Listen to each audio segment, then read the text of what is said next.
everyone. Brian from Apex Detail. Speaking to some of you, meeting you in person, or exchanging emails, or even down in the comments section of videos. When we're talking about glazes, polishes, or compounds, a common question I get is, can they be used by hand? And yes, they absolutely can.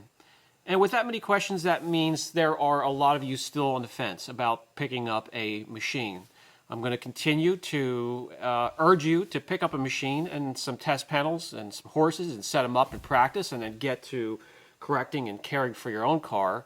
But in the meantime, I did a video showing the progress that can be made by hand. They can absolutely be used by hand. It just takes a lot longer. Maybe it's going to be a project that will span a few weekends, but it can be done. And we're going to go right onto a test panel in a few short seconds so I can show you the turnaround you can get by hand. I have a test panel set up, and the clear coat on that panel is trouble, as you can see. It's hazed over, it's clouded over, there are a lot of swirls and scratches, and it needs some help, it needs correction. So I'm going to show you that you can make a huge turnaround just doing it by hand, and we'll compare that to on the left where we do nothing and on the right where we use a machine.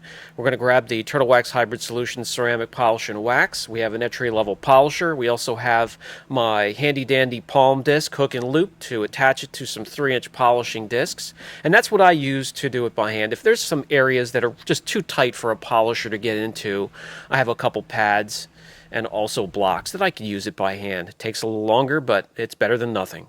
So let me get some gloss meter readings in trouble areas, and I'll show you not only just by looks alone can we get turnaround on the panel, but we could put numbers behind that as well.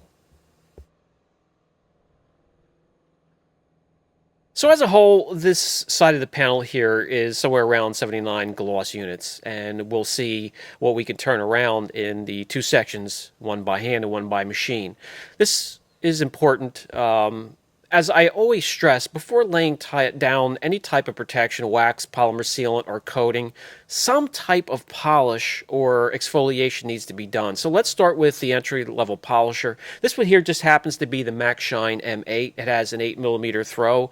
That means the oscillation on the backing plate where the pad attaches to it, where the energy transfers from the polisher to the pad, has an offset or a throw of 8mm, and that's not a lot. That's entry level right there. That's the type of throw that you can use a machine and it won't get you in trouble quite as fast. This is how we're using it here. I do have quite a few videos showing how to use the polisher, but you're going to use it between the 3rd and 4th speed setting, arm movement between 1 inch every second or 2, and not a lot of pressure.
I'm sure you noticed the pattern I made with the polisher, crisscross pattern that's equal to 2 passes. We can wipe off the residue now and check our progress. If we need to go over it another pass or two, we can.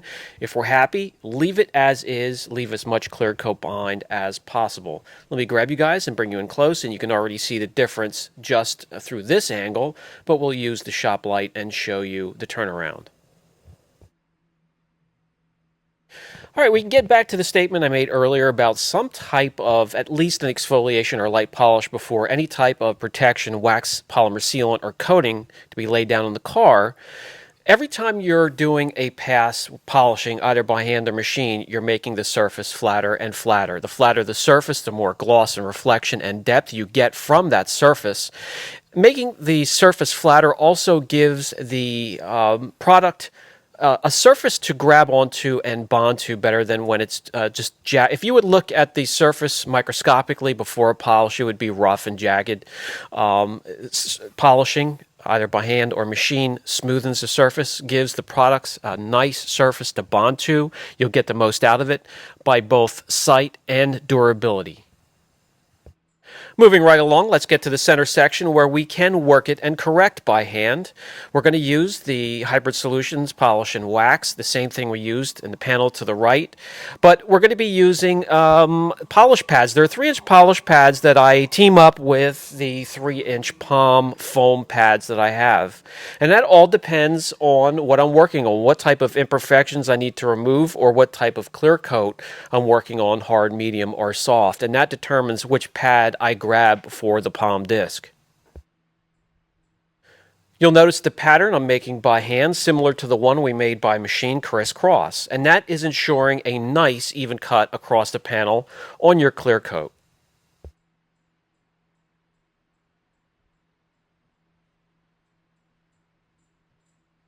Okay, let me wipe off the polish residue, and I'll grab the camera, bring you guys in close. We'll use the angle of the shop light. Have we made a difference between the uncorrected portion to the left there?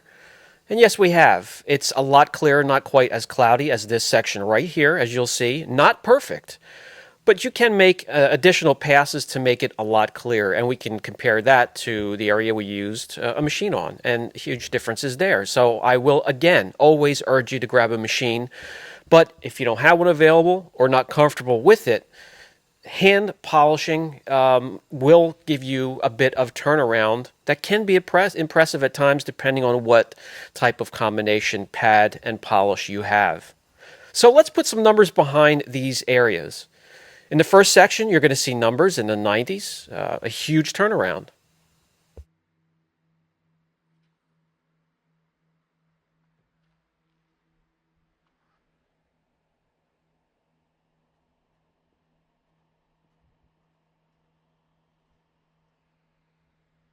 Okay, let's get some readings in the center section.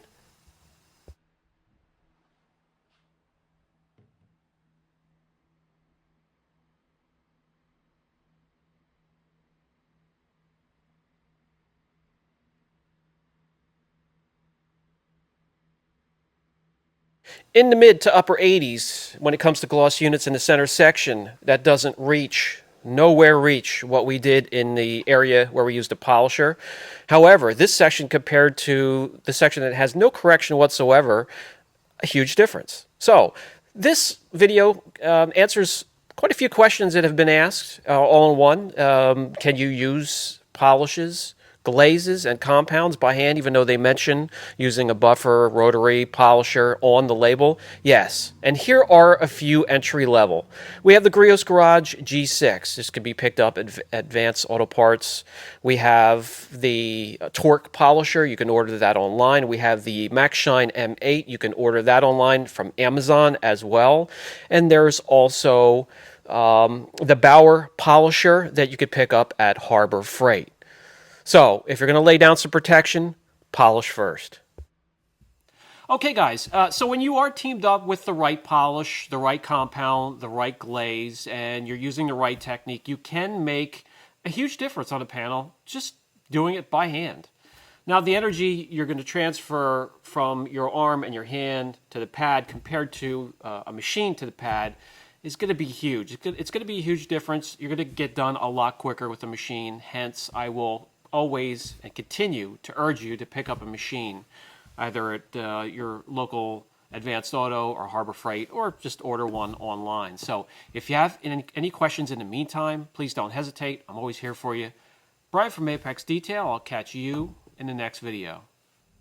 Also, if you enjoy the content and find it useful, please be sure to like, subscribe, share the content, and hit that notification bell.